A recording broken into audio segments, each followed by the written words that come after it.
Hello, this is John Feldt. Welcome to the weekly water outlook for the Southeast U.S. for September 22nd, 2013.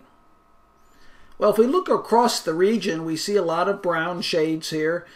That's indicating that the rain days were fairly few over the last week. Now, there was some measurable rain, some significant rain in spots, but it fell on just a few days. And matter of fact, you can see these areas in brown were only 0 or 1 days as of at least September 20th.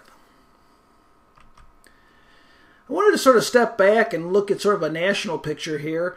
The areas that really needed the rain were Texas, and if you look at sort of western parts of the southeast U.S., all summer long, I haven't probably mentioned this quite as much, but really Mississippi has sort of been an outlier. It's been on the dry side. Everything to the east has been a lot wetter. So from a needing rainfall, we really don't need any additional rain as far as getting us back to normal from a Palmer drought index.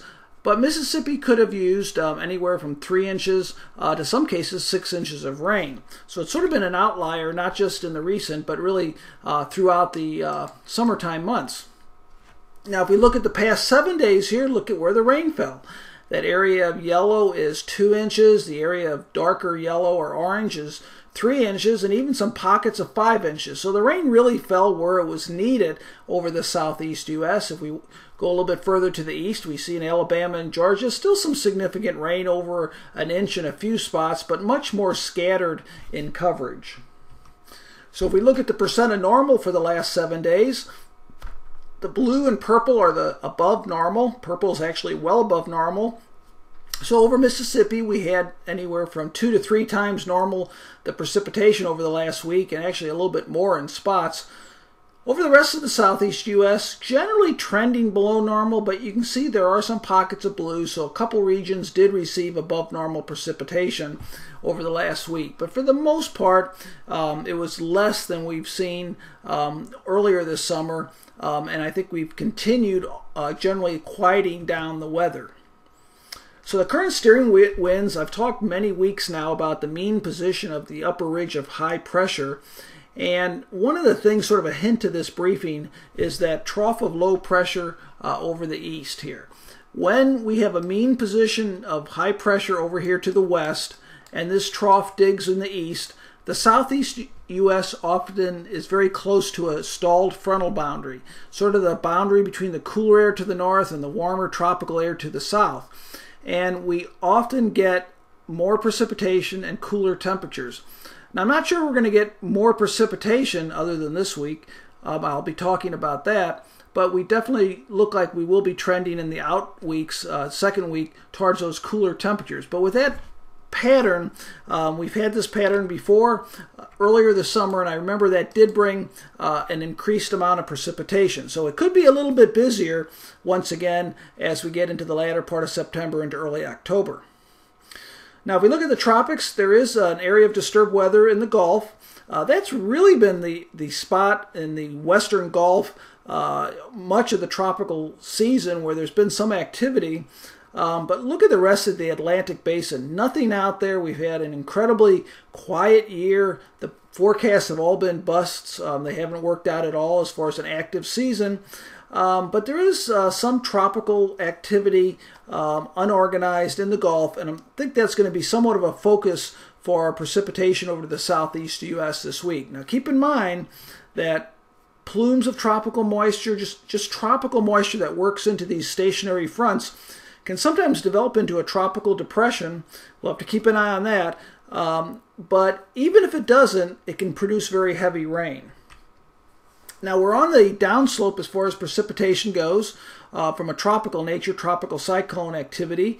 It peaked around September 10th, and we're beginning to drop off very rapidly. We're still in the peak of tropical season, but you can see between now and early October, it continues to drop very, very quickly. A little bit of a secondary peak later in October, but the overall trend line now is definitely going down. You can see here it's definitely going down very quickly here. So I think the fact that we haven't had any tropical activity says something out there is inhibiting development, and that trend could very well continue through the entire season. Now, if we look at stream flow, we've actually moderated things a little bit. We've had 3 or 4 weeks or so of quieter weather, below normal precipitation, so that vulnerability factor has really stepped back from where we were about 4 weeks ago. You can see most of the southeast U.S. is in a normal streamflow classification. Even a few spots here trending towards a little bit below normal.